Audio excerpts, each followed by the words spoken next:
पार्वती नदी में ट्रैक्टर डूबने के मामले में बुधवार को अंधेरा होने के चलते रेस्क्यू अभियान रोक दिया गया था।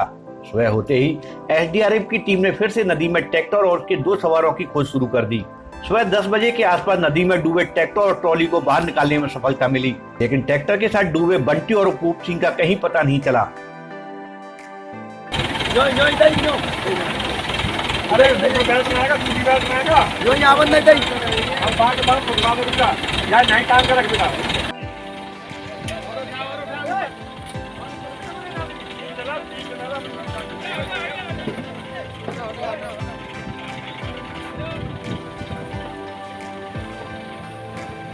गोताखोर एवं एसडीआरएफ की टीम लगातार सर्च अभियान चलाती रही। लगभग 3 घंटे के बाद नदी में डूबे ट्रैक्टर पर सवार एक युवक बंटी का शव मिल गया, जिसे गोताखोरों ने बाहर निकाला। अभी ट्रैक्टर चालक पोप सिंह का कहीं पता नहीं चला, उसे लगातार नदी में सर्च किया जा रहा था। शाम 6 बजे के आसपास पोप सिंह का भी शव मिल गया। दोनों मृतकों के शव को निकालकर मोर्चरी में रखवा दिया गया है। पोस्टमार्टम के बाद सब परिजनों को सौंप दिए जाएंगे। आपको बता दें कि कोलारी गांव के पास मंसूरपुर के रहने वाले पोप सिंह, बंटी और एक अन्य व्यक्ति ट्रैक्टर से मनिया जा रहे थे। आपको बता दें कि कोलारी गांव के पास मंसूरपुर के रहने वाले पोप सिंह, बंटी और एक अन्य ट्रैक्टर से मनिया जा रहे थे।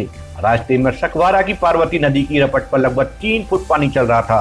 पुल पर पानी चलने के बाद भी पोप सिंह ने जैसे ही ट्रैक्टर निकाला, पानी के तेज बहाव से ट्रैक्टर नदी में गिर गया। नदी में बंटी और पोप सिंह बह गए, जबकि उनके साथ एक अन्य युवक था, वो तैरकर बाहर निकल आया। कल रेस्क्यू अभियान चलाया गया, लेकिन रात होने से इसे रोक दिया गया था। आज चलाए गए रेस्क्यू अभियान में ट्रैक्टर और दोनों लोगों के शव निकालने में एसडीआरएफ और प्रशासन की टीम को सफलता मिल गई है। कल शाम को कोलारी थाना क्षेत्र से और एक ट्रैक्टर ट्रॉली जिसमें 2 व्यक्ति सवार थे बह गए थे नदी के तेज बहाव में, जिनको आज सुबह से ही एसडीआरएफ की 3 टीमें, भरतपुर, बीकानेर और जोधपुर की एसडीआरएफ टीम, सिविल डिफेंस की टीम और थाना क्षेत्र की टीमें और अपने धौलपुर के डीएसटी टीमें, इनके सहयोग से आज उनको रेस्क्यू किया गया है। दोनों डेड बॉडियाँ बंटी और पोप सिंह, दोनों की डेड बॉडियों को निकाल लिया गया है और राहत बचाव कार्य अब समाप्त किया गया है। आगे कार्रवाई की जाएगी। धौलपुर जिले के कोतवाली थाना इलाके में बुधवार सुबह घर से दूध लेने गए एक 60 वर्षीय बुजुर्ग की लापता होने के मामले में पुलिस ने आज एक बड़ा खुलासा किया है। बुजुर्ग की हत्या उसी के सगे भाई एवं भतीजे ने मकान के बंटवारे को लेकर कराई है। पुलिस ने ब्लाइंड मर्डर का खुलासा करते हुए मृतक के सगे भतीजे एवं भाई को अन्य हत्या आरोपियों के साथ गिरफ्तार कर लिया है। पुलिस अधीक्षक केशव सिंह शेखावत ने पीसी करके इस ब्लाइंड मर्डर का खुलासा किया। सबसे बड़ी बात, जो हत्यारे थे वही अनिल गुप्ता को ढूंढवा भी रहे थे और पुलिस और मीडिया से मुखातिब भी हो रहे थे। धौलपुर के पुराने शहर निवासी अनिल गुप्ता नियमित रूप से अपने घर से सुबह 4 बजे निकलते थे दूध लेने के लिए और करीब 6 बजे वापस लौटते थे। कल जब वो घर से वापस नहीं लौटे तो उनके परिजनों को चिंता हुई। उन्होंने तलाश की तो उनका कोई अता पता नहीं लगा। उनके निकट मित्रों और परिजनों के द्वारा जब जिस रास्ते से वो जाते थे उस रास्ते की रेकी की गई तो उनको एक जगह पर खून के निशान मिले और कुछ मिर्च का पाउडर भी पड़ा हुआ मिला। कोई अनहोनी की आशंका उनको नजर आई। इस संबंध में उनके द्वारा पुलिस को सूचना दी गई। पुलिस के डिप्टी एसपी और एसएचओ कोतवाली द्वारा जब मौका निरीक्षण किया गया तो उनको ये लगा कि वास्तव में कोई ऐसा घटनाक्रम हुआ है, क्योंकि वहाँ खून के निशान थे और मिट्टी पड़ी हुई थी और आगे दूसरे चंबल तक का जो रास्ता रेकी किया गया वहाँ चंबल पर भी एक स्थान पर खून के निशान मिले। ऐसा लग रहा था कि किसी व्यक्ति के साथ में कोई बड़ा हादसा हुआ है। इसके बाद उनके पुत्र द्वारा एक आपराधिक प्रकरण दर्ज कराया गया, जिसमें अज्ञात लोगों के खिलाफ उनके पिता की हत्या करने की आशंका व्यक्त की गई थी। पुलिस के लिए एक बेहद चुनौतीपूर्ण कार्य था। सुबह का समय था 4 बजे, जब कोई व्यक्ति होता नहीं है और जिस स्थान पर यह घटना घटित हुई थी वो बिल्कुल निर्जन है और भीड़ों के बीच में है। ऐसे में वहाँ कोई चश्मदीद गवाह या अन्य साक्ष्य होने की भी संभावना नहीं थी। इसके बावजूद पुलिस ने इस चुनौती को स्वीकार किया, तकनीकी साक्ष्य संकलित किए, उनके परिजनों के बारे में भी सूचना एकत्रित की दोपहर होते होते पुलिस को महत्वपूर्ण सुराग मिले और पुलिस द्वारा मृतक का भाई सुनील गुप्ता के पुत्र सत्यम को पूछताछ के लिए तलब किया। उन साइकोलॉजिकली उनसे कड़ाई से पूछताछ हुई तो पुलिस को कुछ अहम सूत्र सामने आए और एक कड़ी से कड़ी जोड़ते हुए शाम तक इस पूरे घटनाक्रम का पुलिस द्वारा खुलासा कर दिया गया। हुआ ये कि इनके सुनील गुप्ता और अनिल गुप्ता के बीच में मकान के डिस्प्यूट चल रहा है काफ़ी समय से। इसको लेकर के दोनों परिवारों में काफ़ी रंजिश थी। इसी के चलते सुनील गुप्ता और सत्यम ने आपराधिक षड्यंत्र के तहत इसको ठिकाने लगाने की एक प्लानिंग की, जिसमें हसमुद्दीन नाम का व्यक्ति भी शामिल हुआ। और इस आपराधिक षड्यंत्र के तहत इसको मारने की प्लानिंग आज से 2-2.5 महीने पहले शुरू हुई, जिसके अंतर्गत प्रथम प्रयास के दौरान एक कैंटर गाड़ी से मुबीन नाम के व्यक्ति को हायर करते हुए उसको एक्सीडेंट करके मारने का प्लान रचा गया। 2 जून को ये घटना कारित हुई, लेकिन तकदीर से अनिल गुप्ता उस घटना में बच गए। उनको ये एहसास भी नहीं हुआ कि उन पर कोई जान से मारने की नीयत का अटैम्प्ट हुआ है। इलाज लेने के कुछ समय तक उन्होंने अपना जो मॉर्निंग वॉक वाला कार्यक्रम था वो स्थगित रखा। उसके बाद जब वो पूरी तरह ठीक हो गए, नियमित दिनचर्या पुनः शुरू हुई। इसके बाद इन्होंने पुनः प्लानिंग की और हसमुद्दीन से एक नया व्यक्ति, टुंडा नाम का व्यक्ति हायर किया गया और टुंडा से इसका सत्यम का संपर्क कराया गया। सत्यम और टुंडा ने मिलकर के कल सुबह 3 बजे ये उठे, उसका पीछा किया अनिल गुप्ता का, और वहाँ जो शेरगढ़ किले की तरफ रास्ता मुड़ता है वहाँ एक पुलिया के पास में पहले से जाके इन्होंने मोर्चा ले लिया और अपनी उपस्थिति छिपा दी। जो ही अनिल गुप्ता पुलिया के पास से गुजरे तो पीछे से आकर के इन्होंने उनकी आंखों में मिर्ची झोंक दी और एक बल्लम से उनके शरीर पर बेरहमी से प्रहार किया, जिससे उनकी मृत्यु हो गई। इसके बाद इन्होंने पूरी प्लानिंग के अंतर्गत उसको एक बोरे में डाला और एक चद्दर में बांध करके मोटरसाइकिल पर लेकर के चंबल पुल के पास चले गए और चंबल पुल पे एक स्थान पे जो तार हैं उनमें कटे हुए हैं, एक और ओपनिंग बनी हुई है, उससे वहाँ पे उनको ड्रॉप कर दिया।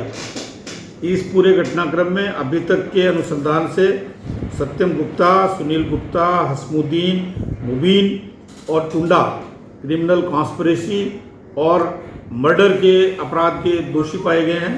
पुलिस द्वारा इनमें से अभी तक सत्यम, सुनील और हसमुद्दीन इनको गिरफ्तार किया गया है। टुंडा और मुबीन की तलाश जारी है। पुलिस सीओ सिटी के निर्देशन में गहनता से अनुसंधान कर रही है। इस संबंध में जो भी सुसंगत साक्ष्य हैं वो काफ़ी महत्वपूर्ण साक्ष्य कुछ संकलित किए गए हैं और कुछ संकलित किए जाने प्रक्रियाधीन है। बुधवार को पार्वती नदी की सखवारा रपट पर एक ट्रैक्टर नदी में गिर गया था। ट्रैक्टर और उसके सवारों को निकालने के लिए गुरुवार को रेस्क्यू अभियान चलाया गया। घटना की जानकारी मिलने पर धौलपुर विधायक शोभा रानी कुशवाहा सखवारा रपट पहुंची और रेस्क्यू अभियान का जायजा लिया। उन्होंने अधिकारियों को निर्देश दिए कि ऐसी घटना दोबारा ना हो, इसके लिए आवश्यक कदम उठाए जाएं। लोगों का जीवन बहुत ही कीमती है, इसलिए प्रशासन की ओर से किसी भी प्रकार की कोताही न बरती जाए। विधायक शोभा रानी कुशवाहा ने इस घटना पर दुख जताया। सैंपोबाड़ी पुल पर पिछले 10 दिन से चल रहा पानी बुधवार शाम को उतर गया, लेकिन पुलिस ने सैंपोबाड़ी रोड पर कल शाम से जारी आवागमन एवं यातायात को आज उच्च अधिकारियों के दबाव की वजह से रोक दिया है। रपट के दोनों ओर पुलिस ने जाब्ता तैनात कर दिया है। 4 व्हीलर तो 4 व्हीलर, 2 व्हीलर के साथ पैदल यात्रियों को भी आवागमन से रोक दिया गया है। यातायात रोके जाने से लोगों में पुलिस और प्रशासन की कार्य प्रणाली को लेकर आक्रोश बना हुआ है। लोगों का आरोप है कि नदी की रपट से पानी उतरने के बाद भी आवागमन नहीं हो रहा है, जिसके चलते बाजार सूने पड़े हैं और लोगों को काफी दिक्कतों का सामना करना पड़ रहा है। 10 दिनों से आंगी डैम से लगातार पानी की निकासी हो रही है, उससे क्षेत्र का संपर्क उपखंड मुख्यालय से कट गया है। नदिया के उस पार से जो ग्रामीण आते थे बाजार में खरीदारी के लिए वो नहीं आ पा रहे हैं। रक्षाबंधन का त्यौहार सर पर आ गया है। दुकानदारों के द्वारा सामान तैयार किया गया है, घेवर, मिठाई आदि का बड़ी संख्या में, बड़ी तादाद में स्टॉक किया गया है। वहीं परचून साड़ी विक्रेता एवं अन्य कॉस्मेटिक के दुकानदार हैं, उन्होंने भी बड़े स्तर पर भंडारण किया हुआ है माल का। तो ऐसे में नदिया की उस तरफ से लोगों की भीड़ नहीं आने की वजह से पूरा मार्केट ठप पड़ा हुआ है, पूरा व्यापार चौपट हुआ जा रहा है।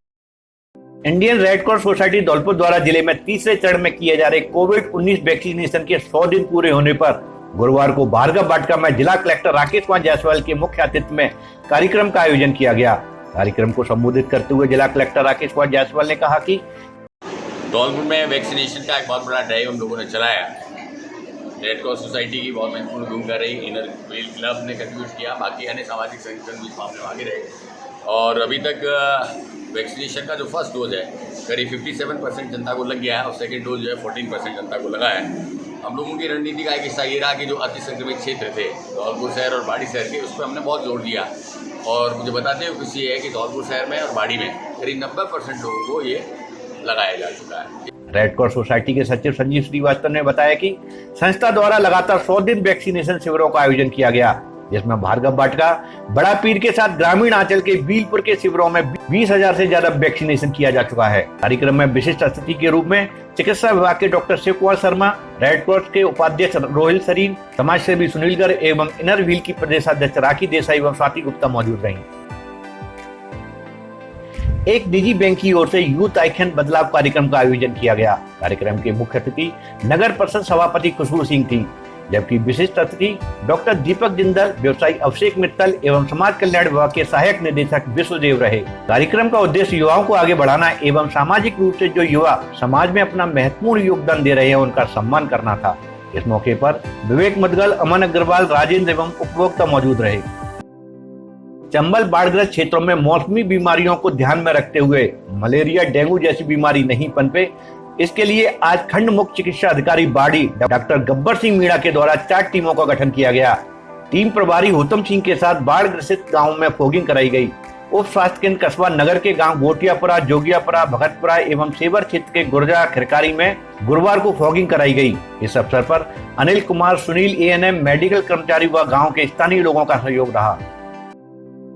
धौलपुर नगर परिषद द्वारा स्वतंत्रता दिवस से पहले शहर की ऐतिहासिक इमारतों की साफ सफाई का कार्य किया जा रहा है। नगर परिषद आयुक्त सौरभ जिंदल ने बताया कि स्वतंत्रता दिवस से पूर्व नगर परिषद धौलपुर द्वारा जिला मुख्यालय गौरव पथ स्थित ऐतिहासिक इमारत नगर परिषद जुबली हॉल व घंटाघर पर विशेष सफाई अभियान चलाकर उनकी साफ सफाई की जा रही है। इस सफाई अभियान में नगर परिषद धौलपुर के साथ स्थानीय पार्षद भी अपनी भूमिका निभा रहे हैं।